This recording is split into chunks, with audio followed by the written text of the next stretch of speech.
बिस्मिल्लाहिर्रहमानिर्रहीम। अस्सलाम वालेकुम नाज़रीन, वाचिंग एनालिसिस रूम। आया लैला निसा। नाज़रीन, पहिरीं ख़बर शामिल कंदासीं त पाकिस्तान पारां भारत जे एटमी असासन ऐं मवाद जी सिक्योरिटी जे जाइज़े जो मुतालबो कयो वियो आहे ऐं इंडियन डिफेंस मिनिस्टर हिकिड़ो चिड़ ॾियाराईंदड़ बयान जारी कयो। उन जो चवणो त पाकिस्तान जो जेको न्यूक्लियर आर्सनल आहे उनखे ख़रीद कयो वञे under the surveillance of UN nuclear agency, जंहिं ते बाद में पाकिस्तान जो रद्द अमल आयो ऐं परॾेही खाते पारां भारतीय बचाव वारे वज़ीर जी पाकिस्तानी एटमी असासन बाबति इन बयान जी सख़्त लफ़्ज़नि में मज़म्मत कई वई आहे। सो पाकिस्तान जा एटमी असासा मुकम्मल तौर महफ़ूज़ आहिनि। इहो परॾेही तर्जुमान पाकिस्तान जे परॾेही तर्जुमान जो चवणु आहे। पर हिते सवाल इहो रखंदासीं त आख़िर डिफेंस मिनिस्टर खे अहिड़ो क़िस्म जो बयान ॾियण जी आख़िर ज़रूरत कहिड़ी हुई? छा हू बोखलाहट जो शिकार थी विया आहिनि, फ्रस्ट्रेटेड लॻा पिया आहिनि आफ्टर सीज़ फायर? इन जे करे उनखे कुझु सम्झ में नथो अचे त हू कुझु बि कहिड़े बि क़िस्म जी स्टेटमेंट जेको आहे जारी करे छॾनि था। सो बहरहाल पाकिस्तान पारां हाणे इनफैक्ट जेको आहे जांच जो मुतालबो कयो वियो आहे। सो इहो सवाल असां पंहिंजे एनालिस्ट चालू रखंदासीं त हीउ छा मामिलो आहे? इंडियन डिफेंस मिनिस्टर आख़िर छा करे इहो बयान जारी कयो आहे? सो पाकिस्तान ऐं भारत जे DGMOs जे विच में बि नाज़रीन अॼु हॉटलाइन ज़रिए राब्तो थियो आहे, पर कंहिं क़िस्म जी का ऑफिशियल स्टेटमेंट हेल ताईं साम्हूं न आई आहे। ॿिए पासे ऑपरेशन बुनियाद मरसूस जे तारीख़ी सोभ जी ॻाल्हि कंदासीं। अॼु पीपल्स पार्टी पारां शुक्राने जो ॾिहाड़ो मल्हायो वियो। सो कराची में मुख्य तक़रीब कई वई, जंहिंमें मुख़्तलिफ़ सहाफ़ियुनि में या ब्यूरोक्रेट्स जिन जो किरदारु तमामु सुठो रहियो आहे ड्यूरिंग कवरेज, जेके टेंशन पंहिंजा रहिया पाकिस्तान ऐं इंडिया जे विच में। सो मुख़्तलिफ़ शहरनि में रैलियूं बि जेको आहे यकजहती जे इज़हार लाइ कढियूं वयूं आहिनि ऐं सुभाणे बि इहो सिलसिलो जेको आहे जारी रहंदो। पाक फ़ौज सां पाकिस्तान सां यकजहती जे इज़हार जे लाइ रैलीज़ नाज़रीन जेके आहिनि उहे मुख़्तलिफ़ शहरनि में सुभाणे बि कढियूं वेंदियूं। ऐं टे पासे असां ॻाल्हि कंदासीं त छा बानी PTI ॻाल्हियुनि जी आच जेका हुकूमत पारां उन्हनि खे ॾिनी वई उनखे छा उन्हनि क़बूल कयो आहे? सो ख़बर पहिरियों इहा हुई त PTI बानी जो पुठ ते क़दम ऐं वज़ीर आज़म जी ॻाल्हियुनि वारी आच क़बूल कई आहे, पर हा इहा स्टेटमेंट ख़ाली जेको चेयरमैन आहिनि पाकिस्तान तहरीक इंसाफ़ जा बैरिस्टर गौहर साहब, उन्हनि जो चवणु आहे त अहिड़ो कुझु बि न आहे ऐं अहिड़े क़िस्म जी का डील बि जेको आहे कोन कई वञे थी। वधीक इंफॉर्मेशन जेको आहे इमदाद साहब खां हिन मामले ते वठंदासीं। आख़िर में तव्हांजी मुलाक़ात कराईंदासीं संजाई सां, जेका पंहिंजो पाण खे फील्ड में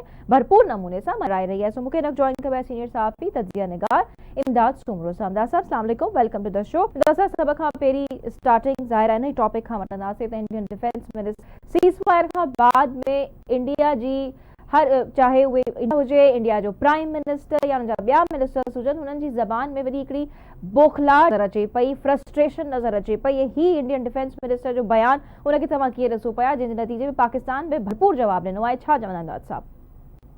सुनीला, जेका इंडिया में रिज़नमेंट आहे मोदी सरकार जे ख़िलाफ़, जेको उन्हनि वॾा दावा कया उनजे अगेंस्ट उनखे बदतरीन शिकस्त थी आहे।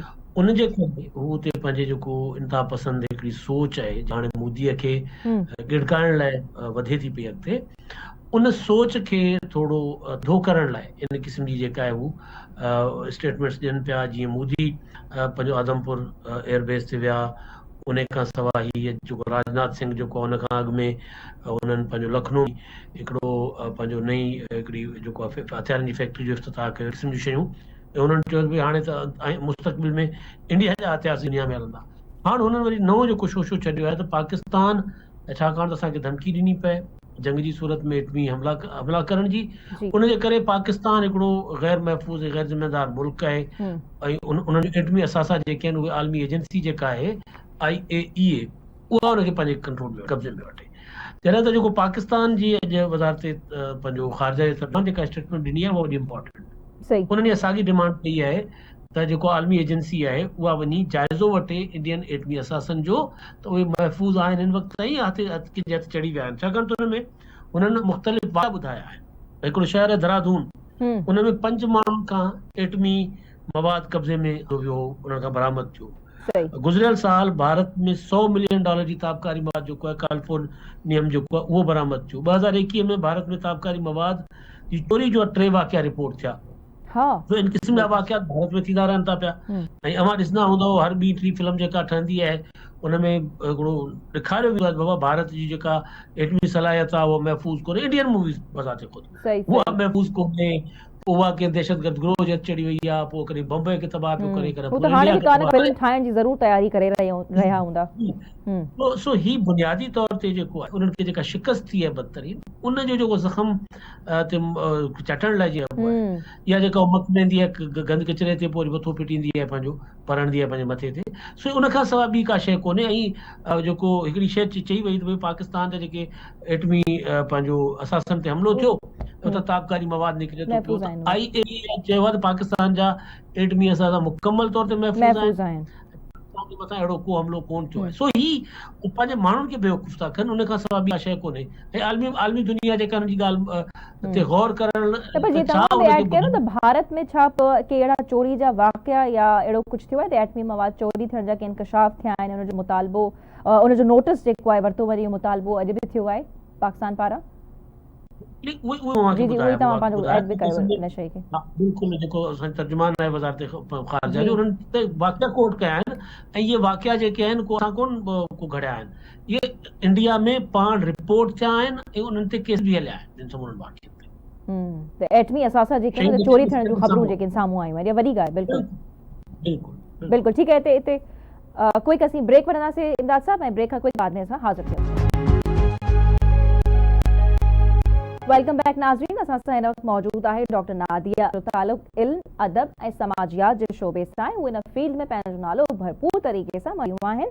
हू प्रोफेसर आहिनि ऐं हुननि पंहिंजी तालीम जेको आहे PhD इसलिए यूनिवर्सिटी ऑफ यॉर्क इंग्लैंड में हासिल कई आहे। उन ई बाबति हुननि सां गुफ्तगू हले त हुननि सफ़र जी शुरूआति कीअं थी, ऐं तव्हां हुनजा फुटेजिस ऐं फ़ोटोज़ पंहिंजी स्क्रीन्स ते बि ॾिसी सघो था त कीअं हू वर्कशॉप्स कराइनि थियूं, ट्रेनिंग्स ॾियनि थियूं। उनजो पर्पज़ हिन वक़्तु इहो आहे त हू हुन नियाणियुनि खे ट्रेन कनि जेके हुननि वांगुरु ख़्वाहिशमंद आहिनि ॿाहिरि तालीम, आला तालीम हासिल करण जूं। So doctor Nadia, coming back to you, तव्हां काफ़ी इंट्रस्टिंग गुफ्तगू हले पई तव्हां सां स्पेशली ट्रेनिंग्स खे वठी करे।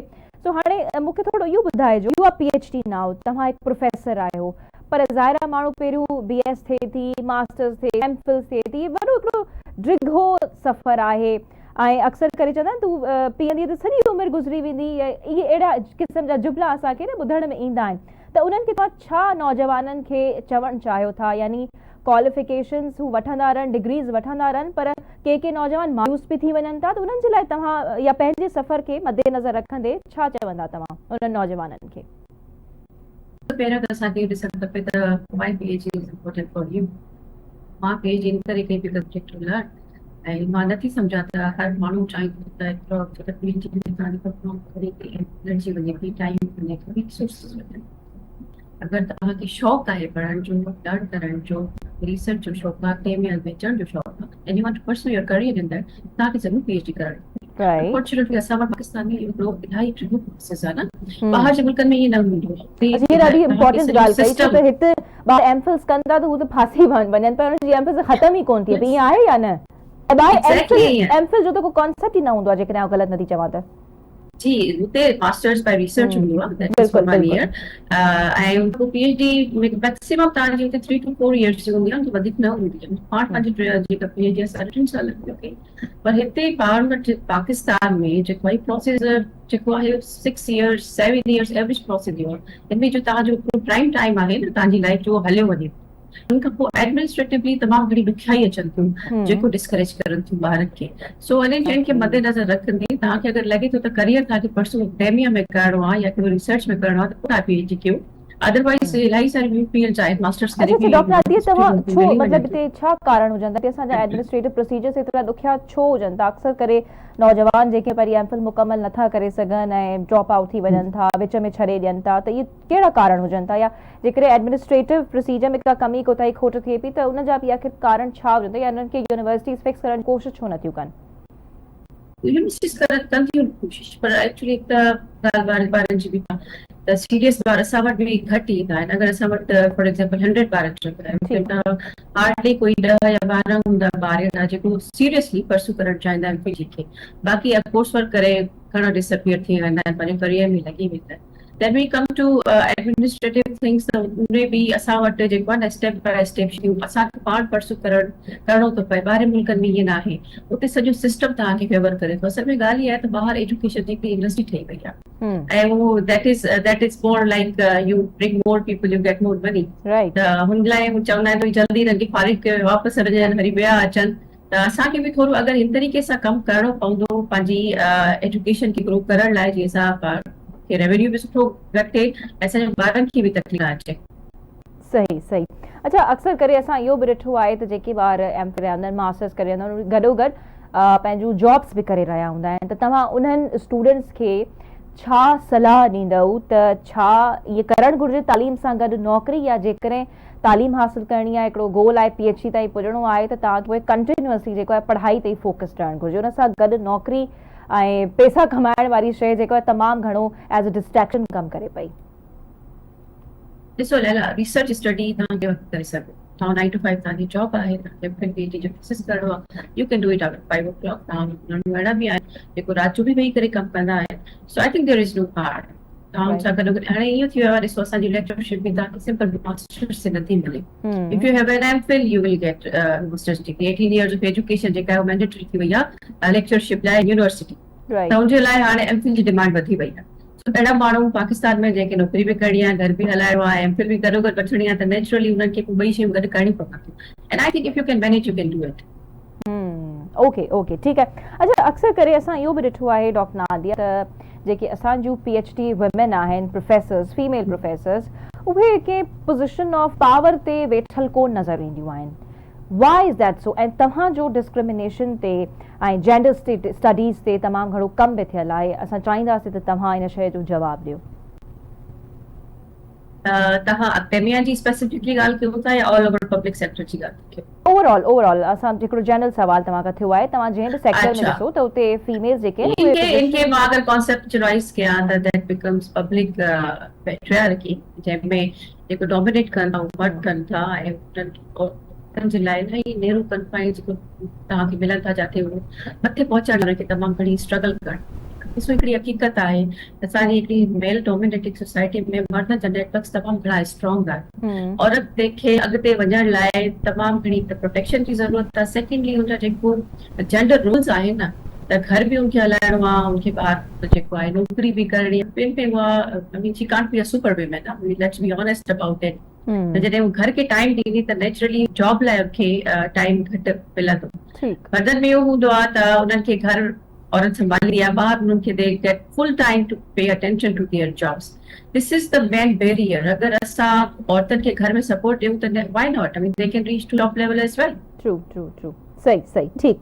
अच्छा, ॿियो छो त असीं ॾिठो आहे थोरी डिस्क्रिमिनेशन थींदी आहे जॾहिं बि पोज़ीशन जी ॻाल्हि ईंदी आहे, त औरतुनि खे ख़ासि करे जेको आहे पोइ रखियो वेंदो आहे। तव्हां VCs में ॾिसी वठो त असां वटि केतिरियूं विमेन फीमेल VCs हूंदियूं, मतिलबु हिकु या ॿ मुश्किल सां जेको आहे कुझु न कुझु नाला जेके निकिरींदा, बट अदरवाइज़ मेजॉरिटी जेकी आहे उहा मेल्स जी आहे। मेल वाइस चांसलर्स ई असांखे घणो करे नज़र अचनि था। अच्छा, यूर राइटर एज़ वेल, तव्हां बुक बि जेको आहे पब्लिश कयो, थोरो बुक जे बारे में ॿुधायो त उहो that is related to patriarchy, ऐं हिन वक़्तु असां हुनजी पिक्चर बि ॾेखारियूं था ऐं कुझु ॻोठाणी औरत जो हुन में ज़िक्र आहे, त तव्हां जेकॾहिं पंहिंजे ज़बानी 16 लफ़्ज़नि में ॿुधाईंदो त असांखे सम्झण में आसानी थींदी। इनफैक्ट जिन व्यूअर्स असांखे हाणे जॉइन कयो आहे। मुंहिंजो छो त तालुक पाण जेको आहे जैकोबाद सां आहे ऐं मां रूरल औरत उनखे इलाही नज़दीक सां ॾिठो आहे, जब ग्राउंड रियलिटीज़ में बिल्कुलु क़रीब खां ॾिठियूं आहिनि। मुंहिंजो बुक बि इन बारे में आहे त जेको असांजो फैमिली सिस्टम आहे रूरल एरियाज़ जो, हुनमें औरत खे असांखे इहो पोर्ट्रेट कयो वेंदो आहे त शी इज़ हेल्पलेस ऐं she is victimized. That is true to some extent. पर ॻाल्हि इहा आहे त मुंहिंजो इहो सुवाल हुयो त कोई बि माण्हू, छो त मां हिकिड़ो एकेडमिक आहियां, रिसर्चर आहियां, मुंहिंजी थ्योरी इहा हुई त कोई बि इंसान कॾहिं बि कंप्लीटली हेल्पलेस न, अगर वो हेल्पलेस हुजे तो सर्वाइव ही न कर सके। अगर औरतूं असांजी सिंधी औरतूं सर्वाइव कनि थियूं त naturally there are few things that we need to study. अहिड़ी कहिड़ी ॻाल्हियूं आहिनि जो असांखे ॾिसणु खपंदियूं त सर्वाइव कीअं करे वञे। मां उहो एक्सप्लोर कयां पई त आख़िर उन्हनि वटि अहिड़ो कहिड़ो पावर आहे त उहो पावर इस्तेमालु आहिस्ता आहिस्ता कंदे कंदे मथे ताईं पहुचनि थियूं ऐं पोइ जॾहिं their older age they become I mean they hold considerable power to bargain. तो मुंहिंजी जेका उनमें मां ॿिया सोशल इशूज़ बि ॾिसां थी, मां चाइल्ड मैरिज खे बि ॾिसां थी, मां कज़िन मैरिजेस आहिनि मां उन्हनि खे बि ॾिसां थी, मां औरतुनि जा मोबिलिटी इशूज़ बि ॾिसां, डिविजन ऑफ लेबर बि ॾिसां थी। So it's a complete picture of how this kind of life trajectory of a woman की जॾहिं पैदा थींदी आहे, पैदा थियण खां वानी अची वई, तुंहिंजी शादी थी वई, तुंहिंजा ॿार थी विया, जॾहिं उहा पौड़ी थी वई, मुंहिंजी लाइफ जे हर स्टेज में कहिड़ी कहिड़ी शयूं आहिनि जेके उनखे पावर ॾियनि थियूं या उनखे पावर वठनि। सही, ठीक। अच्छा, जीअं तव्हांजो चाइल्ड मैरिजिस ते बि कमु थियल आहे, उन खां अलावा gender power relations and much more family dynamics बि जीअं थी वियो। सो चाइल्ड मैरिज बारे में तव्हांजो छा आहे? अंडर एज मैरिजिस थियनि पियूं, असां वटि एक्ट्स बि मौजूदु आहिनि, हिते तव्हां ज़ाहिर रिसर्च कई हूंदी and you are writing in leading newspapers as well, त इन बाबति तव्हांजो छा चवणु आहे? कहिड़ा कॉमन रीज़न्स निकिरी अचनि? पहला तमामु घणा रीज़न्स आहिनि। नंबर 1 ते त पॉवर्टी आहे, गुरबत तमामु घणी वधी वई आहे। गवर्नमेंट जी तरफ़ सोशल जेकी प्रोटेक्शन आहे सही, उहा तमामु मिनिमल आहे, इट्स ऑलमोस्ट नॉन एग्जिस्टेंट। त ग़रीब माण्हू को छा कनि? ऐं असां वटि औरत जी हैसियत छा आहे? इट्स लाइक अ कमोडिटी, हिकिड़ी शइ आहे, जॾहिं कोई मुसीबत आई, मुश्किल वक़्तु आहे, तव्हांखे विकिरो करणी आहे। सही, त छा कंदो आहे? डिस्प्यूट थी वियो, कंहिंजी बकरी चोरी थी वई, झगड़ो थी वियो, हाणे कंपनसेशन ॾियणा, पैसा न आहिनि, शादी छॾणी आहे।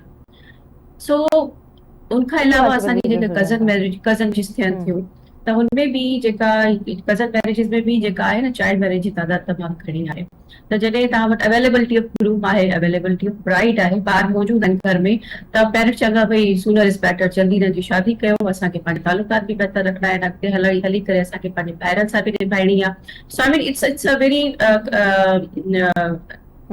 Huge network of relationships. त उनखे मेंटेन करण लाइ वो जेको न शादी, child marriage is used as a tool.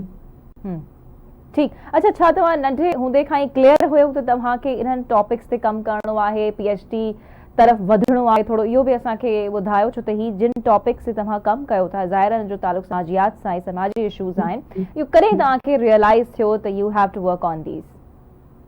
मेरा जगह बाजा गोठ में तमाम घणा विजिट किया, असांजा रिलेटिव्स हुते रहंदा हुया। सो मां जॾहिं पंहिंजी लाइफ खे कंपेयर कयो उन्हनि औरतुनि जी लाइफ सां, त मूंखे अंदाज़ो थियो त how difficult it is to live in rural areas. The health services तव्हां चओ था त जेकी ॻोठाणी औरत आहे उहा ॾुखी ज़िंदगी गुज़ारे पई। ॾुखी ज़िंदगी, तमामु घणी चैलेंजिंग लाइफ आहे। त उन्हनि वटि ॾिसो सिहत जी सहूलियतूं न आहिनि, उन्हनि वटि तालीम जी सहूलियतूं न आहिनि, उन्हनि वटि ॿिया अहिड़ा मसइला आहिनि जेको मूं ॾेई रहिया जेको असां नथा ॾियूं। अगरि असां वटि अहिड़ा मसइला अचनि त असां we can access to I mean standard health care services, पर उहे नथियूं कनि। मसइलो इहो आहे त उन्हनि खे अवेयरनेस बि न आहे। They think this is how life is. उन्हनि खे लॻंदो इहा ई नॉर्मल ज़िंदगी आहे, लाइफ ईअं ई हूंदी आहे, that's why they don't raise their voice. पर डिमांड करण जे हक़ में बि न हूंदियूं आहिनि, हू त डिमांड करण में उन्हनि खां विसरी वियो। डिमांडिंग एग्जैक्टली ये कॉन्सेप्ट हूंदो आहे न, गुड वुमन जो जेको कॉन्सेप्ट आहे, आइडियल जो कॉन्सेप्ट आहे, यस एग्जैक्टली। तो आइडियल वुमन थियण जे चक्कर में दे डोंट कंप्लेन, जेको कुझु बि थींदो आहे उन्हनि खे ॿुधायो वेंदो आहे त भई जेतिरो सब्र कंदी ओतिरो तुंहिंजे लाइ सुठो आहे। सो एतिरी साबरी थी वेंदियूं त मसइला उन्हनि खे मसइला लॻंदा न आहिनि। ऐं मां तव्हांखे हिकिड़ी नंढड़ी मिसाल ॾियां थी, त मां पंहिंजी फील्ड कयां पई ब्रेस्ट कैंसर जे बारे में। त मां जॾहिं लीनार वयसि, नाकाना जी हिकु मशहूरु हॉस्पिटल, त मूंखे एॾी हालत में औरतूं नज़र आयूं त आई वाज सरप्राइज्ड कि भई एतिरी आख़िरी स्टेज ते कीअं अचो थियो, why don't they access to health care services in time. मां डॉक्टर सां ॻाल्हायो त मां उन्हनि खां पुछियो त भई आख़िर इशू छा आहे?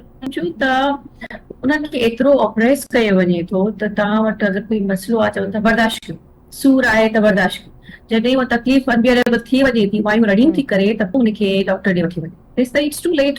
It's too late. त असांखे yes it's too late. Financial independence बि त न आहे न, ॻोठाणी औरतुनि जी ॻाल्हि कयूं या हूअं बि जेका शहर में बि औरत रहे थी, इन बाबति बि यकीनन तव्हां ॻाल्हायो हूंदो, लिखियो हूंदो, या तव्हांजा हिन वक़्त के का राय आहे जेका तव्हां सां शेयर करणु चाहियो, त फाइनेंशियल इंडिपेंडेंस ते बि कमु करणु तमामु ज़रूरी आहे। तमामु ज़रूरी आहे। ॾिसो न, तव्हांखे अगरि अथॉरिटी का शइ ॾे थी लाइफ में चॉइस करण जी, अगरि अथॉरिटी तव्हांखे मिले थी, त फाइनेंशियल इंडिपेंडेंस जे थ्रू ई मिले थी। अक्सर इहो हूंदो आहे त असांखे लॻंदो आहे और कम थी करे कमाए थी त she is independent, she can make her own decisions, पर इहे न हूंदो आहे। असल में जेको फाइनेंसिस जो जेको कंट्रोल आहे न, दैट मैटर्स, दैट डिसाइड्स कि भई तव्हांजी ज़िंदगी कंहिंजे हथ में आहे। If U control your finances U can make decisions. अगरि तव्हांजो जेको फाइनेंसिस तव्हांजो हस्बैंड कंट्रोल थो करे, तव्हांजो फादर कंट्रोल थो करे, तव्हांजो ब्रदर कंट्रोल थो करे, त तव्हां वटि डिसीजन मेकिंग जी अथॉरिटी न आहे। हिनखे असां चवंदा आहियूं त फॉल ऑफ पोज़ीशन जेको आहे न औरत जी, त तव्हां अगरि कोई ॾुखियो वक़्तु आहे, हुन मां निकिरण जी तव्हां में केतिरी साहित आहे, केतिरी हिमत आहे, उहो तव्हांजा फाइनेंसिस डिसाइड कंदा, तव्हांजी पोज़ीशन डिसाइड कंदी। सो आई थिंक फाइनेंशियल इंडिपेंडेंस जेको इकोनॉमिक एम्पावरमेंट आहे, उहो इंतहाई ज़रूरी आहे, सिर्फ़ रूरल विमन जे बल्कि अर्बन विमन लाइ। बिल्कुलु। आख़िर में कहिड़ो पैगाम ॾींदा तमामु उन्हनि न्याणियुनि छोकिरियुनि खे तव्हांखे ॾिसी रहियूं आहिनि, जेके पंहिंजी ज़िंदगी में कुझु करणु चाहिनि थियूं, आला तालीम हासिल करणु चाहिनि थियूं? मुंहिंजो त हिकु ई मैसेज हूंदो आहे जेको मां पाण खे बि ॾिनो आहे, पंहिंजी फैमिली में छोकिरियुनि खे बि ॾींदी आहियां, ऐं मां सभिनि खे ॾींदसि त तालीम हासिल कयो। चाहे तव्हांखे कुझु बि करिणो, पतो बि तकलीफ़ूं तव्हांखे जेतिरियूं बि बर्दाश्त करणियूं पवनि, तव्हां तालीम हासिल कयो ऐं पंहिंजे पेरनि ते बीहण जी सलाहियत पैदा कयो। जेसिताईं तव्हांखे ॿ शयूं न हूंदियूं, तालीम न हूंदी, तव्हांखे नौकरियूं न हूंदियूं, कमाइण जा रोज़गार जा मौक़े न हूंदा, तव्हां ख़ुदि मुख़्तार न थी सघंदव। खुद मुख्तियार थियण तमामु लाज़मी आहे। Thank you very much doctor Nadia. असांखे thank you Laila, it was nice talking to you. Same here. तमामु घणो फ़ख्रु आहे त तव्हां जहिड़ी रीति कमु कयो पिया, लिखो पिया, अंग्रेज़ी, उर्दू, सिंधी में जेके आर्टिकल्स तव्हांजा छपजनि था, असां सभु पढ़ूं बि था, ॾिसूं बि था। हाजिया जहिड़े शोबे में पंहिंजो पाण खे भरपूर तरीक़े सां मंडाए थो। तव्हां जहिड़े न्याणियुनि ते असांखे फ़ख्रु आहे ऐं तव्हां असांजे मुआशिरे में तमामु उन्हनि न्याणियुनि जे लाइ हिकु उत्साहींदड़ कैरेक्टर आहियो जेके पंहिंजी ज़िंदगी में कुझु न कुझु करणु चाहियो। सो नाज़रीन, अॼु के प्रोग्राम में एतिरो ई। मुलाक़ात थींदी ईंदड़ हफ़्ते। अल्लाह हाफ़िज़।